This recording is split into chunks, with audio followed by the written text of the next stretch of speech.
దాసరి నారాయణరావు ఆరోగ్య పరిస్థితిపై health bulletin విడుదల చేశారు. ప్రత్యక్ష ప్రసారం ద్వారా చూద్దాం.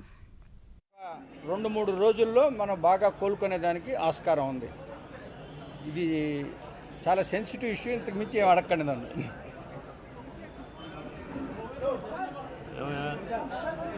అందరూ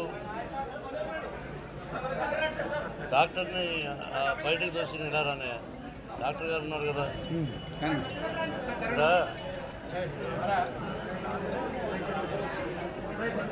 మా గురువు గారి అన్నయ్య ఇక్కడే ఉన్నారు.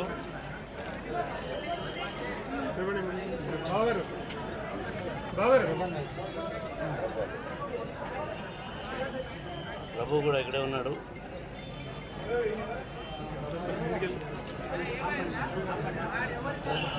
తప్పు కూడా కోరుకుంటున్నాడు. బాబా దయ వల్ల ఆరోగ్యం బాగుంటుంది. డాక్టర్ గారు అన్నీ చెప్పారు. మీరందరూ మనకు కావాల్సిన వాళ్ళు. డాక్టర్ గారు చెప్పిందే వేయండి దయచేసి.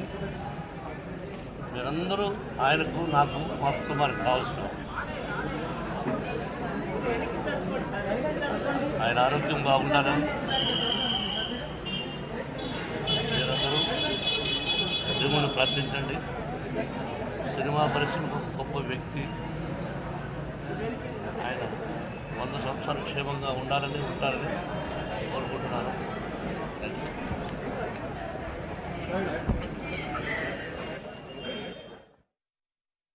అయితే నేను ఎప్పటికప్పుడు తెలుసుకుంటున్నా, మరీ ఆందోళన పడవలసినటువంటి అవసరం ఏం లేదు.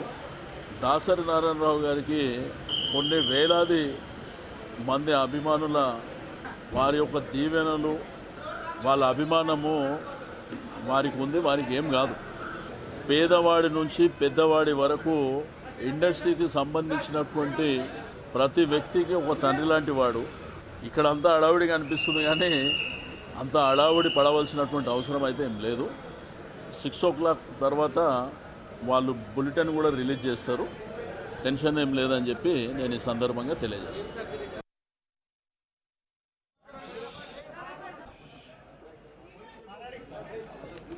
దాసరి నారాయణరావు గారు కిమ్స్ హాస్పిటల్లో 2 రోజుల క్రితం అడ్మిట్ అయ్యారు.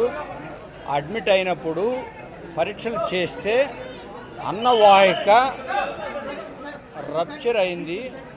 రప్చర్ అయిన తర్వాత దాన్ని వెంటనే ఆ రోజు రాత్రికే ట్యూబ్ వేసి క్లీన్ చేసి ఆ యూసోఫేగస్లో రప్చర్ అయిన దానికి ఒక మెటల్ స్టెంట్ పెట్టి తర్వాత ఈరోజు మార్నింగ్ ఆపరేషన్ చేశాము. ఇవన్నీ జరిగేటప్పుడు కొంచెం కిడ్నీ ఫెయిల్యూర్ వచ్చింది, అదేవిధంగా లంగ్ ఫెయిల్యూర్ వచ్చింది. కిడ్నీ ఫెయిల్యూర్కి డయాలసిస్ చేసి దాన్ని రెక్టిఫై చేస్తున్నాం. లంగ్కి వెంటిలేటర్ మీద పెట్టాము. వెంటిలేటర్ లంగ్ కూడా ఇప్పుడు బాగానే పనిచేస్తుంది. కాదంటే ఈ యొక్క అన్నవాహికలో ఉన్న పదార్థాలన్నీ బయటికి లోపల ప్లోరల్ క్యావిటీలో అంటే ఉన్నదానివల్ల ఇన్ఫెక్షన్ రేటు చాలా ఎక్కువగా ఉంటుంది జనరల్గా.